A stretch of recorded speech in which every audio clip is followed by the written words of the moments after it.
रामकृष्ण हरी. आपण विनियोगाचा सारांश पाहिला.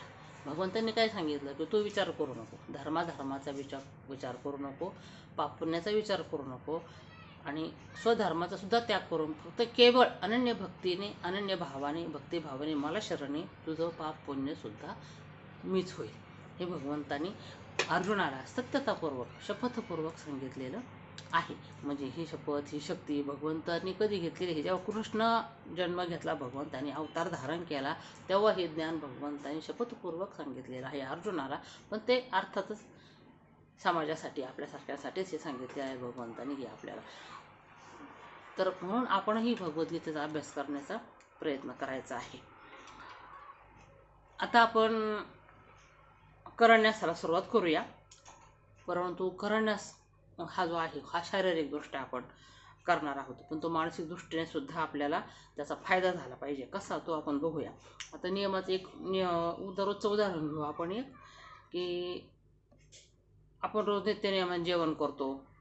जेवायला बसल्यावर जेव्हा पुढं पाण्यात अनेक पदार्थ वाढून येतात, तेव्हा आपण असं गपागप खायला सुरुवात करतो का?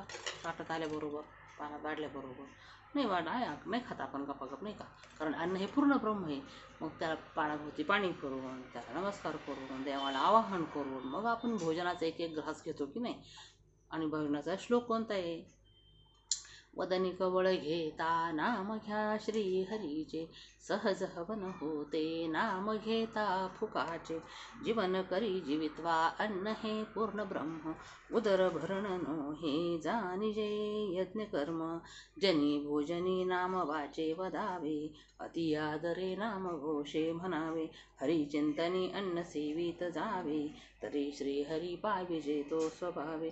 जय जय रघुवीर समर्थ, पुंडलिकावर देव हरी विठ्ठल, श्री ज्ञानदेव तुकाराम, पंढरनाथ भगवान की जय. माऊली ज्ञानेश्वर महाराज की जय. गुरु तुकाराम महाराज की, शांती ब्रह्म श्री एकनाथ महाराज की जय. सब संतन की जय, अन्नपूर्णा माता की जय.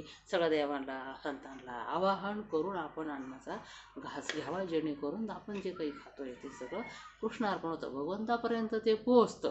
आता का पोचवायचं? आपण पशु नाही ना, आपण मानव आहेत आणि हे आपण करूच शकतो ना. कारण फक्त ह्याच शरीराद्वारे आपण परमेश्वराशी भेटू शकतो, मिळू शकतो. परमेश्वराला जे काही आपण अर्पण करायचे ते करू शकतो. इतर जेव्हा आपण जन्म असतो आपला, तेव्हा आपण याच्यातलं काहीही करू शकत नाही. म्हणून मानव जन्माला आलेला आहोत तर आपण मंत्रोच्चाराने अन्न सेवन करावं, जे काही क्रिया करायची मंत्रोच्चाराने करावी.